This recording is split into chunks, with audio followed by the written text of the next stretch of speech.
Alright, so let me show you my easy chocolate cake. Gonna go ahead and spray my pan here. I'm using an 8x8 cake pan here. This is the same pan that I use to make my brownies. So I'm gonna go ahead and just spray that and then throw down some cocoa powder. If you don't have enough cocoa powder, you can also use flour. It's just really to prevent the cake from sticking. But this does end up being a pretty moist cake, so you really don't need to do it, but I just do it as an extra cautious measure. So I'm just going to keep tapping it around until I can try to get that cocoa completely covering the bottom of the pan and trying to touch the sides also. But once you have that, you can go ahead and just set it to the side and start working on your ingredients. So I'm going to start off with a cup of all-purpose flour. I'm going to go ahead and level that off. When it comes to flour and measuring for baking, you always want to remember scoop and level to measure. That'll give you the most accurate measurement when it comes to baking. So I'm going to go ahead and get that leveled off and then throw it into my bowl with all my dry ingredients. Now I'm going to go ahead and add in a cup of granulated sugar.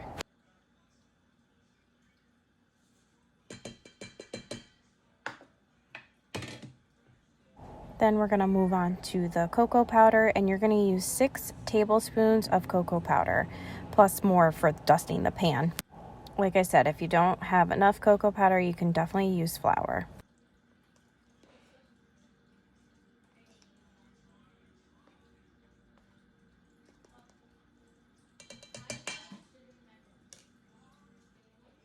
Now I'm going to go ahead and measure out a half a teaspoon of baking soda.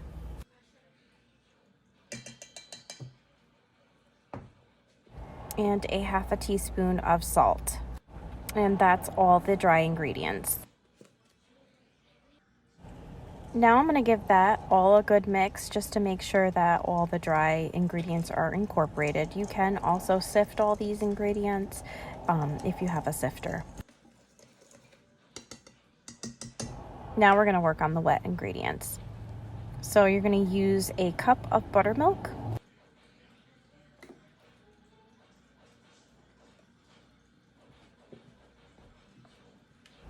And then a half a cup of vegetable oil. You can use canola oil if you don't have vegetable.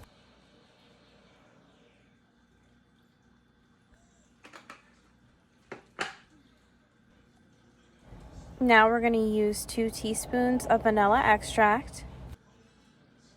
I put my 2 eggs in some warm water to let them come up to room temp. Alright, and now we have our 2 room temperature eggs. Gonna go ahead and crack them into a bowl and then give them a whisk.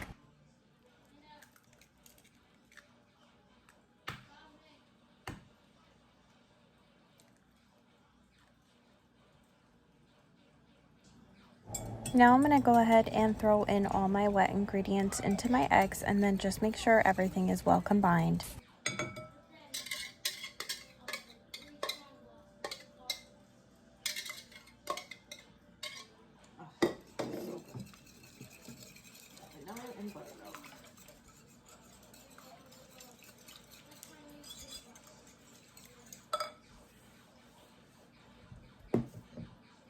Now I'm going to go ahead and just combine everything with my whisk.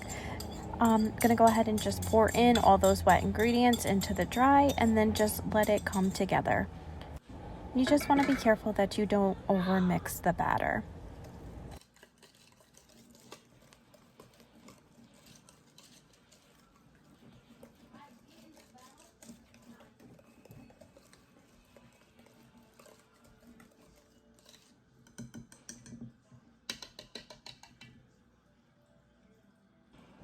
Now we're ready to pour the batter into our prepared cake pan. You want your oven preheating to 350.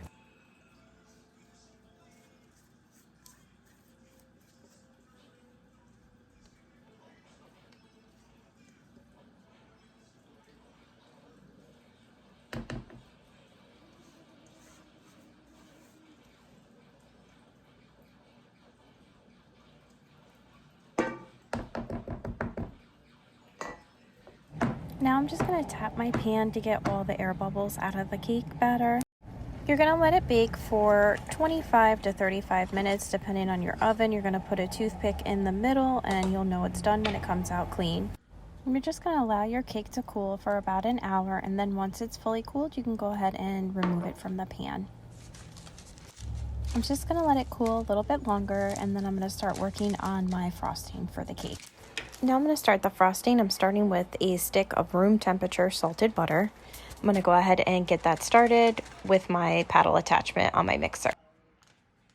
You're going to go ahead and whip your butter until it's light and fluffy, and then the color will change slightly too on the butter. It'll get a little bit lighter and won't be as yellow. So I'm going to go ahead and get that started on high speed. It takes about 5 minutes on high to get it to the color and consistency of light and fluffy.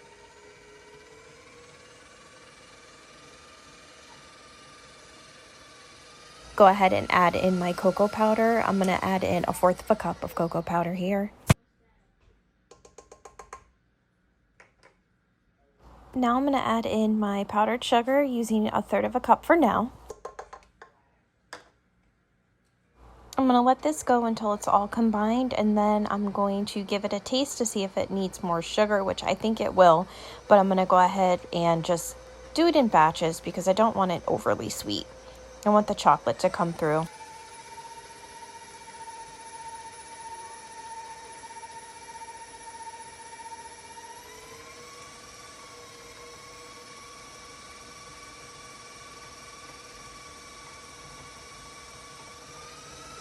So I tasted it and it did need more sugar, so I'm not even adding in a full 1/3 cup, just shy. So I'm going to go ahead and put that in there and then give it another mix. I'm going to put in a couple splashes also of heavy whipping cream. And then I will whip it up again and then give it another taste just to make sure it has everything, and then go from there. If you want a bigger cake or if you want more frosting, you can definitely double the batch on each of these. So just a FYI for you if you needed to make a bigger cake to serve more people. Just letting that heavy whipping cream incorporate and it's pretty much done.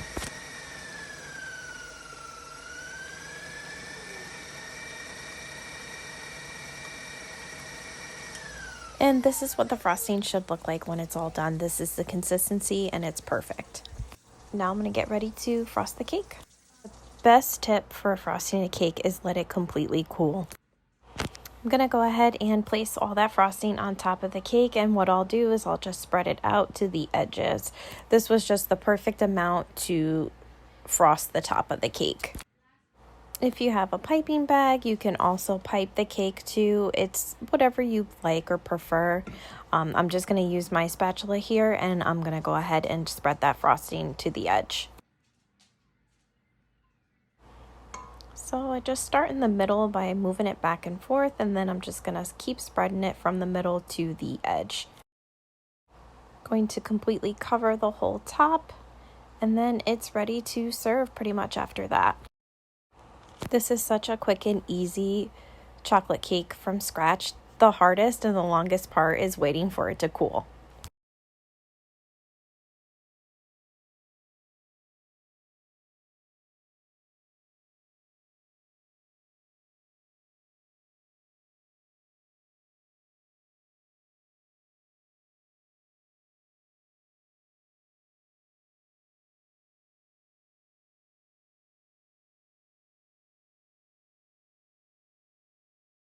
And just like that, you have a chocolate cake.